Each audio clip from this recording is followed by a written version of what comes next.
Yes, I. Greetings in the mighty name of His Imperial Majesty Emperor Haile Selassie I the First. And I think that's good. Seeing? Once to welcome all viewers and subscribers. Viewers, if you like the content, subscribe, man, and make it help grow the thing. You see, because YouTube say them content here is not too ad worthy, you know? So, we're not getting a whole heap of ad from them. So, just subscribe and grow the thing, and you don't know. You see, because we have to live. Yeah, so we'll continue with the reading again from the book Death Row. You see, and hopefully we might be able to conclude the book this evening for the item and give your opinion. You see, so we'll continue from chapter 8. I want to name reading. You see. Carlton Bryan was the first to make a successful escape from death row. To the embarrassment of Colonel Mignon, a few of us knew that Bryan was working to escape, and there were others on the row who would have fled given the opportunity. Bryan was one of 4 youths convicted for murdering a cop. One, a juvenile, was given life imprisonment. Another had been acquitted in the Court of Appeal. Bryan and Absalom were left as the sacrifices. Their cases were among the best known frame-ups on the row. Now Bryan was gone. The escape was discovered at the morning body count, and immediately all hell broke loose. First to arrive on the scene were the death squad and a couple of other sadists. They wanted to know why none of us had raised the alarm. The officer and the section prevented any ugly situation by his intervention. The high-ranking police officers swarmed the place, and it was generally safer for a prisoner to lie low. Bryan had a brother serving time. They went for him and another prisoner and mashed them down, claiming they had assisted in the escape, even though they had no proof. Immediately after the midday break, the Funk and his posse arrived on the row, armed with a brand new cat o' nine tails. Without any preliminary comments or even a spit, the Funk ordered the opening of the cell directly in front of the cell from which Bryan escaped. A brother we called Shorty lived there. Now the judge had not sentenced Shorty to any corporal punishment, but this did not deter the Funk.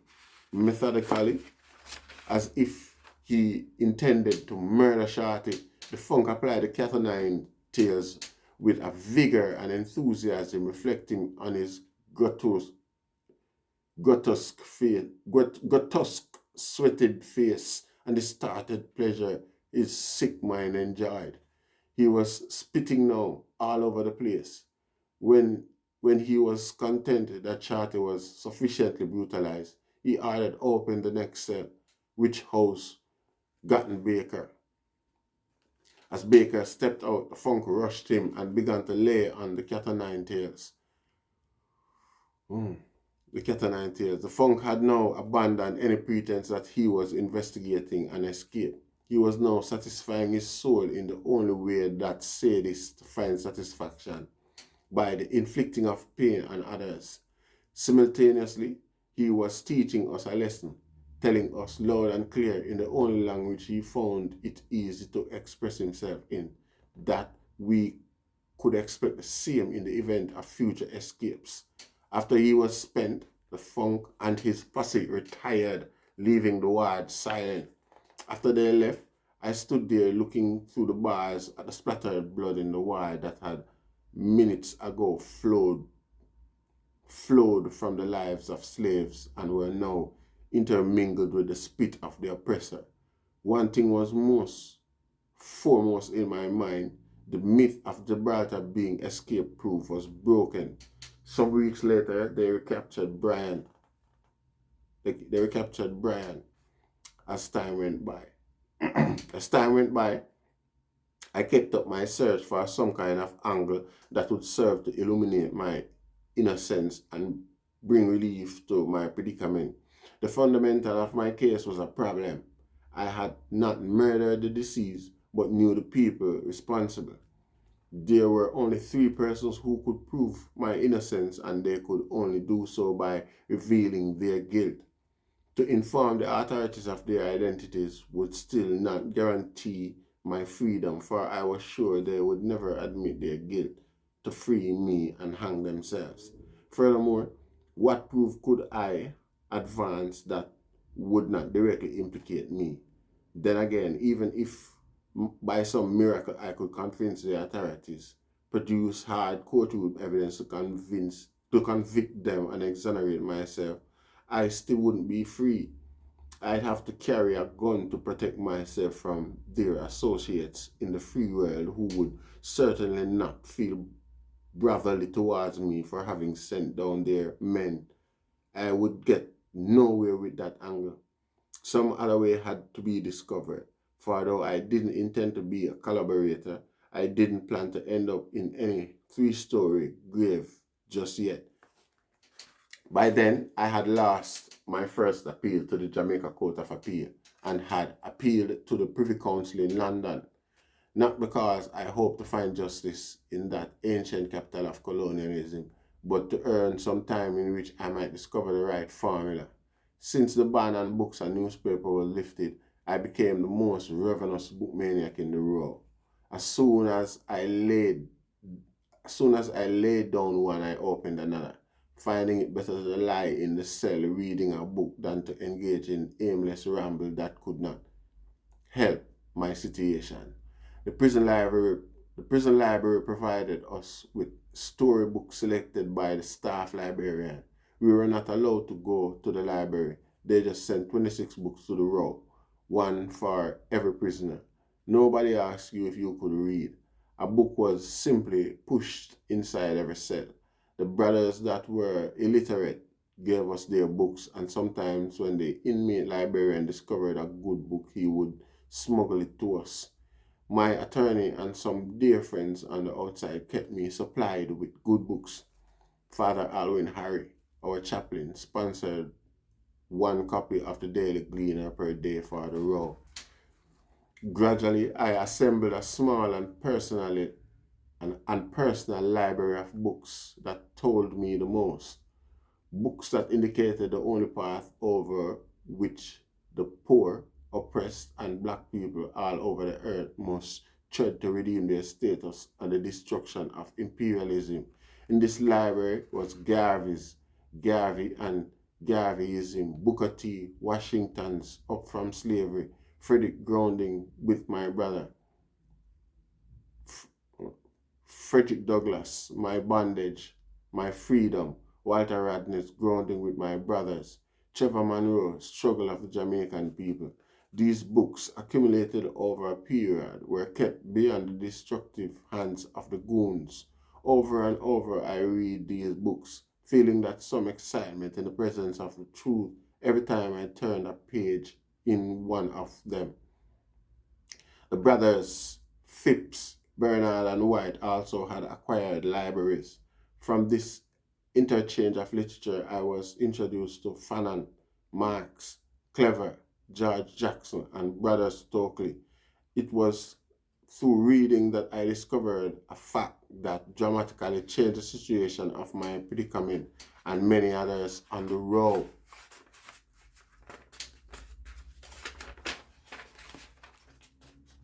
Light. Chapter 9. Light. So that was the end of that chapter. No penalty should be imposed for any criminal offense which is severer in degree or description than the maximum penalty which might have been imposed for that offense at the time when it was committed. No penalty shall be imposed for any criminal offense which is severer in degree or description than the maximum penalty which might have been imposed for that offense at the time when it was committed. All right. Chapter 3, Section 20, Jamaica Constitution, 1962. When they arrested me, I was 17 years old, and in accordance with the word of the law, a juvenile, I was charged with murder. The death sentence is mandatory for a murder, and according to the words of the law, juveniles are not eligible for capital punishment. The fact that I had been kept in custody till I was 19 before I was brought to court and convicted did not alter the fact that I was a juvenile when charged and at that time not eligible for capital punishment. Had the trial judge been concerned with administering justice and well learned as the attorneys addressed him, he would not have passed the death sentence in my case, for in doing so he was trampling on the words of the Jamaican Constitution. As I went from cover to cover of the Constitution, I realized that I had found a ray of light. As yet, it was not a magic formula, for all it meant was that the sentence was improper. The fact of the fact of the conviction was unquestioned by this development. Still, it was a straw, and I eagerly grabbed at it. In the following weeks, I went about researching this straw I had discovered among the waves. Through the ventilator at the rear of the cell, I questioned various old prisoners, searching for precedent. Meticulously, I discussed it with my attorney, Roy Taylor, and was assured that I had a case. My inquiries to Amnesty International and the Jamaica Council for Human Rights reinforced my findings. Furthermore, the death sentence, as applied in my case, was also in direct contravention to the Universal Declaration of Human Rights. I definitely had a case, but so had Glenn Pusey, White, Reed, and many more who were hanged notwithstanding the inconsistencies and downright frame-ups inherent and obvious in their cases. It was one thing to have a case, but another thing to be heard and promote redress. The free flow of letters is crucial to the intelligent and calculated struggle for life on the row. I must cast some light here on the general situation concerning the business of the letters on the row.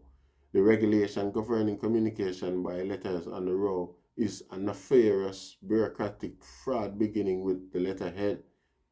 They issue one per week, letterheads the size of a full scrap page. Only one side can be written on. The other side is a list of regulations that apply to such communication. The first clause provided the authority for the goons to arbitrarily manipulate the privilege of writing. This clause made it plain that permission to write and receive letters was given to prisoners for the purpose of enabling them to keep up a connection with their respectable friends. It was the goons, of course, who decided which of your friends was respectable. Using this clause, they blocked all letters that were not intended for a person, attorney, or parent. If while writing a letter to my mother, I should know that life is tough in the prison, they wouldn't send it off.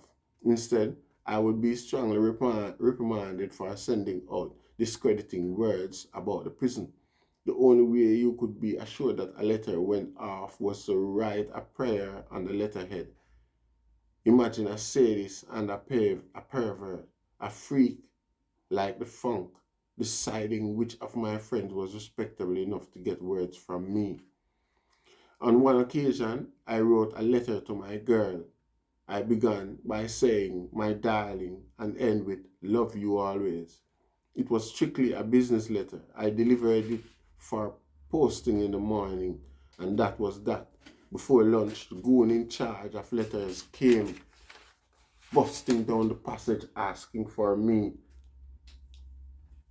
On reaching my cell, he disregarded the name tag on the door where my name was written and asked if I was Mario Hector. Yes, I am. Now look here, man. It's what kind of love letter this you're writing? What, that?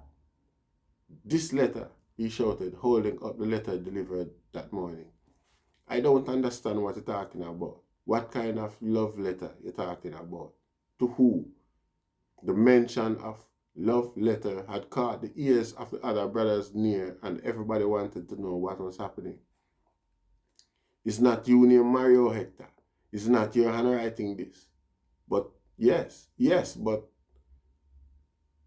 don't but nothing a fuck. All I tell you now is that don't bother send no more love letter up there cause them not going. No, look here, sir. I gave up a letter this morning written to my girl and I don't put anything in there that can be called a love letter. So I want to know what you talking about cause I, as she said, is just some monkey business you come with now to fight I and sabotage I mail. Since you say it's a love letter and you're threatening I to stop I mail, explain to I what was done wrong so I can avoid it in the future. Look for yourself. He passed the letter through the bars, the opening, my darling, and the closing, love you always, was circled in red. So what's the problem? I asked, returning the letter. Slowly and deliberately, while looking me in the eye, he tore up the letter. Remember when I say, don't bother write anymore, darling business, and no love you business, and send it up there, cause government now have no money for post a love letter for any old criminal. Just remember that. The goon was serious. Twice after that, I repeated the sentiment to my girl, and on both occasions, the letterhead came back torn right down the middle, plus a new letterhead. Another clause that made the letterhead unattractive to us was the lie printed as Rule 9. This clause stated that when visits are due to prisoners, notification will be sent to the friends whom they desire to visit them. This rule is printed on every letterhead used by every prisoner who decided to ride through the prisons. Yet never in the history of our penal system has one such official notification been sent to any friends or any prisoner. There is absolutely no record of even one being sent or received. Imagine, then, the hypothetical situation where a new entry on the row rushed off a letter to his parents asking them to visit him immediately. His parents receive his letter and are confused. How can they visit him when the notification for the visit hasn't reached them as yet? So the sucker will sit in his cell wondering what is taking them so long before coming, while his parents anxiously watch the mail for the next coming notification. This item of deceit isn't there by accident, and connection between prisoners and outsiders are abused every day.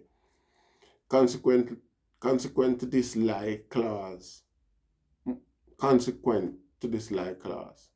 Add this to the fact that any Tom, Dick, or Harry wearing a uniform could read your incoming and outgoing mails, and the limited space it allowed.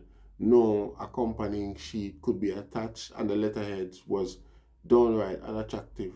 Since the free flow of letters is so crucial to the struggle, the situation involved an alternative via the grapevine. Many warders rob the prison supplies in broad daylight without a twinge of fear or conscience. They leave work laden with huge bags and parcels straining their shoulder joints. These bags contain everything from toilet papers to nails and include meat, tinned milk, polish, flour, toothpaste, toilet articles, soap, and spices, are stolen from the prison stores or kitchen by fast-fingered prisoners and sold to them. Every goon who steals prison supplies traffics contraband. This includes stamps and stationeries and outgoing letters. Here was the alternative to the office and the letterhead. With the help of some brothers in the yard, Hugo, Frederick St. Brown, and Orlando Wang, I soon had a link going. It was through this link that I was able to seriously work on my case, and no words of gratitude can't fully express my appreciation to these. Orlando Wang, Okro Onoro, yeah.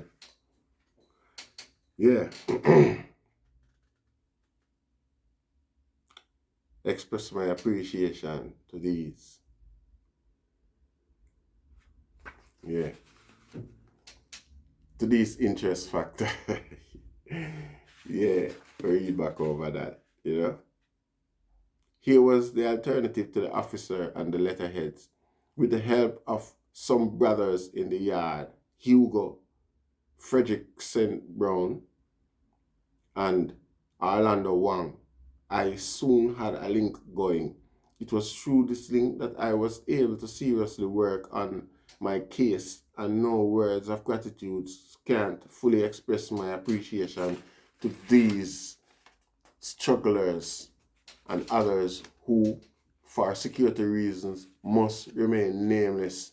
The first sector of the society I sought to have concern with my predicament was the church. Father Harry, a priest, or Friar Harry, a priest who frequented the row, said the matter would be best done through the president of the Jamaica Council of Churches, who was the Reverend Richmond Nelson. So I wrote to the good Reverend outlining my case, my constitutional rights, and their rape by the sentence of death as imposed on me. Father Harry passed the letter to Reverend Nelson, and the Reverend was prompt in his reply. While the Reverend was sympathetic towards my predicament, the church could not interfere with the course of the law. This same institution that played so great a role in the introduction and maintenance of slavery in the region, the same church that had walked hand in hand with Babylon from the day of the colonial church union till now, the same church that sucked away poor people's money in every ghetto across the land, could not now interfere with the law. Theirs is the business of the spirit, so they claim. Next, I directed my inquiry to the head of government, the Prime Minister. Like the church, the Prime Minister had many sympathetic words, but in the end, he too was unable to interfere with the process of law. So that was it. I had a case, but neither the head of the church who preached every Sunday about love and justice, or the Prime Minister who had said so much in the election campaign of 1972 about human rights and justice, was prepared to give any real help in getting my share of justice. It didn't matter that I had the authority of the Constitution behind me. They couldn't help. Who or what the hell then was the law if it couldn't be brought to bear on a case that was conspicuous in breach of the Constitution, so that I, a citizen of the land, may have justice through redress? What meaning then was the Constitution, and of what significance? What the hell was it but a bit of paper that could never be caught by the poor for action on their behalf? So what then? Where does a poor man turn to when his cup is full? When the onus of oppression grips his soul and the ugliness of death stands by? When the church can only respond to injustice with traditional hypocrisy, and the state awareness of the rape of our constitutional right limited to a few lines of sympathetic words? Where? And know that I could not enlist the concern of church and state sufficiently to intercede on behalf of human rights and justice. What was my position? It meant I could go on pushing my case or devote my time to escaping. It would be one or the other. For now, I was no longer even seriously considering the possibility of death on the gallows. That point was no longer a straw grasp in the midst of rolling waters. It was now my rock where survival was very possible. On the occasion of Roy's next visit, we had a long discussion on the whole thing. We always enjoyed rapping. He was behind me all the way, as long as what I did was legal. Somewhere along the line, we had established the unspoken agreement that I'd ask him to do nothing that was out of the rules. Over the years, I learned a lot from the frank and philosophical man. The strange thing was that he never once asked me if I was guilty or about fee. It was his advice that was most important to me after I had poured out the situation to him. He was then a member of the Jamaica Council for Human Rights and was doing a lot of work for me on this angle. We decided that I should continue writing and that I should not restrict my effort only to local concerns. From then on, I earnestly intensified my effort into a writing campaign. First, I decided to take my case to the United Nations. If I couldn't get justice at home, even with the weight of the Constitution behind me, I was out to get a positive response from the United Nations. I was going to keep on writing them letters till I get a reply. For a good measure, I presented the case formally to Amnesty International, to the National Alliance Against Racism and Repression in the United States, and to Sister Angela Davis locally. I wrote to the Jamaica Youth Council, from which some characters informed me that they couldn't do anything to help any youth in prison, let alone a youth on death row. They sent my letter to the Jamaica Council for Human Rights. This council was by then aware of my case, but they, like all the others, left and right, progressive organization would not just go to bat for the poor without the interest factor. A couple of days after, the United Nations Commission on Human Rights wrote to me asking for additional information with an indication that they were going to take up the case. With haste, I forwarded the required information. Amnesty International replied. They petitioned the Governor General on my behalf and issued a press release here in Jamaica on the matter. Charlene Mitchell of the National Alliance Against Racism and Repression offered limited but effective assistance. At a news conference in England, Angela Davis raised the matter of my case and gave solidarity. At least I was getting some action. Only limited appeals could be made on behalf of my case by any internal organization, as they could move only on the grounds of the Universal Declaration of Human Rights, which was not an international law as such, with specified punishment for deviation, but more a moral pledge of conscience. It was the national conscience that I sought to provoke with the reality of my case and its inherent injustice. The thing was that though I intensified my effort, I just could not find where our national conscience was. Like a fool, I failed to accept that ours was a national void of social conscience. Still, I wasn't about to give up. Survivor. When it came right down to the nitty-gritty of serving, yeah, it's a chapter 10 now, named Survivor, see? When it came right down to the nitty-gritty of serving any term of imprisonment, it is the individual convict's struggle for survival, how he goes about surviving and behavioral characteristics associated with the inherent in his approach that defines and categorizes him as a radical or lackey, a man or a boy, weak or strong. The environmental pragmatics of the institution, the oppression and brutality, the techniques of repression, isolation and animalization are all pronounced features of life in prison. Any convict who is to serve a term of imprisonment without a spell in the mad pen does so on a calculated approach. His approach defined him. Society, Babylon, condemns the individual and commits him to the penal system for a specified term. Here it is expected that the rules, regulation, and traditional norms, the institution, will force the individual into the ascribed role of just another nameless, faceless con among cons in white. Thus, the individual condemned by Babylon and committed to the prison spontaneously accept the role and ascribe status of a prisoner. It is the answer to this question, how the individual lives and the attitude and lifestyle he adopts, that is indicative of the individual's chosen method of approach.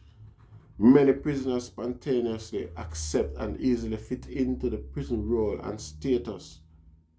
No sooner do they come in than you see them moving about the place, smiling as if they have come home, comfortable as ever.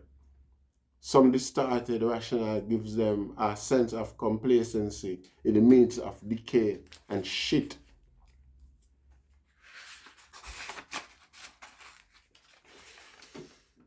A sense of belonging. This is particularly so with the recidivists. They shake hands all around when they arrive, and to hear them ask for so and so gives one the impression that they were born here in the prison. They take pride in their status and perceive their condition as being normal. These has-beens and an increasing influx of first offenders compound to form the scums of prison. For them, survival in prison is best achieved by ingratiation and collaboration with Babylon. They are the ones who collect the goons, dog food, wash their cars, and clean their boots. They inform on fellow convicts and retard any organized resistance to Babylon's control. They settle in and become perverts, abandoning all values of morality and decency. The goons just love such prisoners, realizing that an individual has adopted the derogatory approach to survival. The goon enthusiastically accommodates. They protect them from the wrath of other prisoners, award them special privilege that make their imprisonment less painful, and recommend them as good prisoners. Sometimes the goon chooses a couple of these lackeys, arm them with batons, and use them to brutalize other prisoners. It is from this indecent fraternity of goons and scums that evolves most of the corruption in the prisons. A significant number of individuals entering the penal system refuse to become prisoners. They never be persuaded by any threat or privilege to accept the prisoner status and the role. They adhere to the rules and regulations and walk on a chalk line, but no goon will get them to fetch and carry. They never attempt to ingratiate or collaborate, nor do they go about the place smiling as if they are on vacation. For them, captivity, the loss of freedom, and the struggle for survival in captivity is a very serious thing. They never smoke from goons. They do not eat male meat, and nobody gets on their back. They may have been burglars, gunmen, hooligans, and robbers on the outside, but some factor of their upbringing, somewhere along the way, some values were inculcated in them. Inside the can, they'll fight like hell to retain their values. Goons despise and fear such prisoners. The fact that such cons explicitly reject the status ascribed means, in the goons book, that they can't be trusted. Indeed, the implicit rejection reflected in their attitude and manners of the prison status is constructed by the goons as a direct challenge to their bakramasa, slave driver status. Such prisoners are listed in their black books as being bad, subversive, radical, and rebel.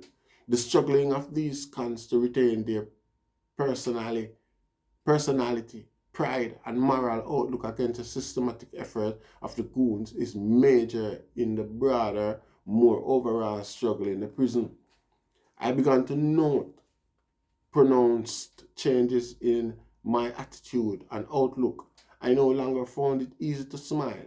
Why should I skin up with a goon who'd bust my head or sabotage my visit 5 minutes later?